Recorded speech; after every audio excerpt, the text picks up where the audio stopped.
সারা দেশ দুর্নীতির সয়লাব।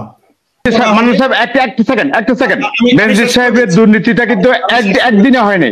এটা উনি উনি উনি দীর্ঘদিন ধরে ক্ষমতার অনেক অনেক প্রধান সারিতে ছিলেন, উনি ডিএমপি কমিশনার ছিলেন, উনি র্যাবের প্রধান ছিলেন, উনি আইজি ছিলেন। উনি দীর্ঘদিন থেকে থাকাকালীন সময়ে একটি মানুষ বাংলাদেশের আপনি বলতে পারবেন না যে একটি মিডিয়াতে ওনার বিরুদ্ধে কোনো একটি কলম লেখা হয়েছিল। সুতরাং আমাদের সরকার এসে আজকে ওনাকে ধরছে এবং তদন্ত আমাদের জননেত্রী শেখ হাসিনার কমিটমেন্ট, আমি আপনি বলি জননেত্রী শেখ হাসিনার যারা কমিটমেন্ট করেছেন আমাদের হোক আর যে হোক, উনি আরো 500 বছর ওনাকে মনে রাখার মতো একটা ইতিহাস সৃষ্টি করে উনি মারা যাবেন। আপনাকে আমি বলে দিলাম, নিরাশ হয় না ইনশাআল্লাহ। আমরা নিরাশ হতে চাই না। আমরা আমাদের দেশ নিয়ে খুবই আশাবাদী। এই দেশ একদিন মুক্ত হবে, এই দেশে একদিন মানবাধিকার প্রতিষ্ঠা হবে, এই দেশে একদিন ভোটাধিকার মানুষ ফিরে পাবে, এই দেশে একদিন আবার গণতন্ত্র প্রতিষ্ঠিত হবে, এই দেশে মানুষ আবার তাদের ভোটাধিকার ফিরে পাবে। আজকে ভোটাধিকার নাই, গণতন্ত্র নাই, মানবাধিকার নাই। এই জন্যে পাবলিক, আপনি বলছেন পাবলিক হলো সকল ক্ষমতার উৎস। বাস্তবে বাংলাদেশে পাবলিক কিছুই না, তাদেরকে জিজ্ঞেস করার প্রয়োজনই হয় না। সরকার গঠনে পাবলিকের কোনো ভোটাধিকারই নাই, সুতরাং তারা ক্ষমতার উৎস কি করে হবে? একটি গণতান্ত্রিক রাষ্ট্রের সরকার পরিবর্তন করতে হলে ভোটের ইলেকশনের বিকল্প কিছুই না। ইলেকশনে পার্টিসিপেট করে সরকার পরিবর্তন করতে হবে। বাংলাদেশে আজ ইলেকশন ব্যবস্থাটাকেই কলাপস করে দেওয়া হয়েছে। বাংলাদেশে সরকার 5 বছর পর ইলেকশনের নামে একটা প্রহসনের নাটক মঞ্চস্থ করে, সেখানে জনগণের মতামত দেওয়ার কোনো সুযোগই নাই। মরা মানুষ এসে ভোট দিয়ে যায়। প্রধানমন্ত্রী যখন সাংবাদিক সম্মেলন করেন, সেখানে কিছু তেলবাজ চামচাদের দাওয়াত করা হয়, যারা এমন সব প্রশ্ন করেন যে প্রশ্নগুলি শুনলে মানুষের হাসি পায়। দেশের মানুষ বাংলাদেশ ব্যাংকের রিজার্ভ নিয়ে চিন্তিত, সাংবাদিকতার স্বাধীনতা নিয়ে চিন্তিত, বাংলাদেশের ভবিষ্যৎ নিয়ে চিন্তিত। বিশ্বের আর কোন দেশের সীমান্তে আমরা গুলি করে হত্যা করতে দেখি না। শুধু ইন্ডিয়ানরা সবসময়ই দাদাগিরি করে, আইনকে হাতে তুলে নেয়। কিন্তু দুর্ভাগ্যের বিষয় হলো আমরা এর প্রতিবাদ করার সাহস করি না, বরং আমরা এটাকে কোনো না কোনো ভাবে এর পক্ষে সাফাই গাই। কখনো আমাদের লোকদেরকে গরু চোর বলি, কখনো আপনার চোরা কারবারি বলি। এইসব বলে ওদের অন্যায় কাজ থেকে আমরা সাফাই গাই ওদের পক্ষে। যদি বাংলাদেশ সরকার প্রতিবাদ করত, বাংলাদেশে নিযুক্ত ভারতের হাই কমিশনারকে ডেকে এনে কারণ দর্শানোর জন্য বলতো, তাহলে 15 বছরে 3000 লোককে হত্যা করার সাহস ভারত দেখাতো না। কিছু মানুষ তো আছে, কিছু মানুষ আছে সরকারের গোলামি করার জন্য লেগে আছে, এটা অস্বীকার করা যাবে না। এটা সকল সরকারের আমলেই ছিল।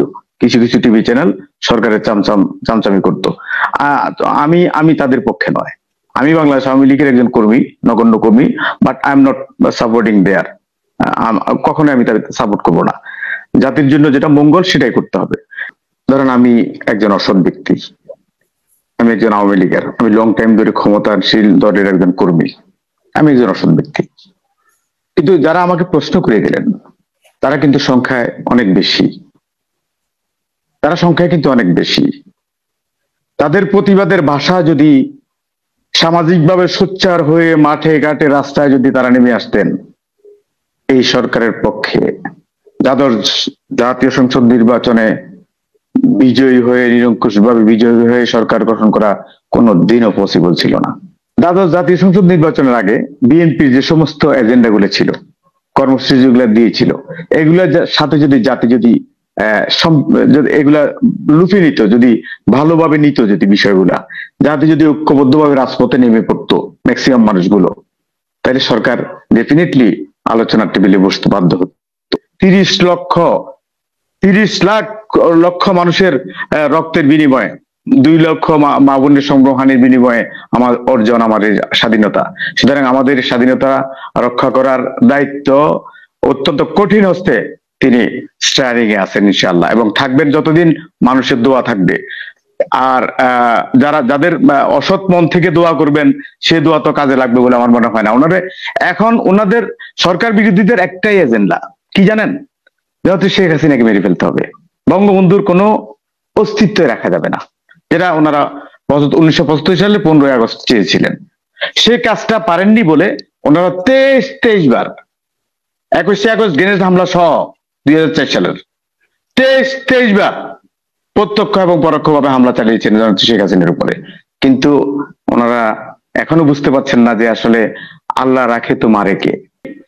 জিয়াউর রহমানের নাম বিক্রি করে প্রতিষ্ঠাতা, যে দলের প্রতিষ্ঠাতা জিয়াউর রহমান, সেই দলের প্রতিষ্ঠাতার হত্যার বিচার হাজার হাজার নেতাকর্মী আছে, লক্ষ লক্ষ নেতাকর্মী আছে, একজনও কি বাদী হয়ে এই মামলার বিচার চাইতে পারতেন না? কিন্তু চাননি আদৌ পর্যন্ত কেউ। এবং জনগণের কাছে আমার সবিনয় প্রশ্ন, আপনারা সামাজিকভাবে সোচ্চার হয়ে, সরকার যদি মনে করেন যে জনগণের বিরুদ্ধে কিছু করছে, আপনারা সামাজিকভাবে সোচ্চার হয়ে, নিশ্চয়ই জনগণ সকল ক্ষমতার উৎস, সরকার কিন্তু জনগণের ঊর্ধ্বে নয়। আপনারা ঐক্যবদ্ধভাবে যখন আন্দোলন করবেন, কোনো একটা প্ল্যাটফর্মে এসে যখন আন্দোলন করবেন, সরকার আপনাদের কাছে অবশ্যই বাধ্য, নতজানু হয়ে আপনাদের কাছে সারেন্ডার করতে বাধ্য। আপনারা সেরকম একটা প্ল্যাটফর্ম তৈরি করেন, শুধু পকর করে হবে না ভাইয়া, পাচ্ছেন না তো। এবং পৃথিবীতে এরকম কোনো নজির নেই, সরকার আপনাকে আন্দোলন করার জন্য রাস্তায় খুলে দিবে, আপনি আন্দোলন করে সরকারকে নামাই দিবেন। এটা কোনো কথা হইলো?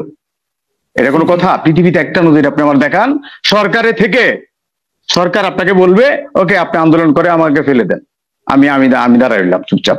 হইলো এটাকে মজার কথা হইলো? এটা কোন বুদ্ধিমান মানুষের কথা হইলো? এটা বুলেট ছাড়া যেমন বিপ্লব হয় না, যৌক্তিক আন্দোলন সংগ্রাম ছাড়া যেমন কোন দাবি আদায় হয় না পৃথিবীতে আজ পর্যন্ত, এবং আলোচনার টেবিল ছাড়া কোন গণতান্ত্রিক রাষ্ট্রে শান্তি ফিরে আসে নাই।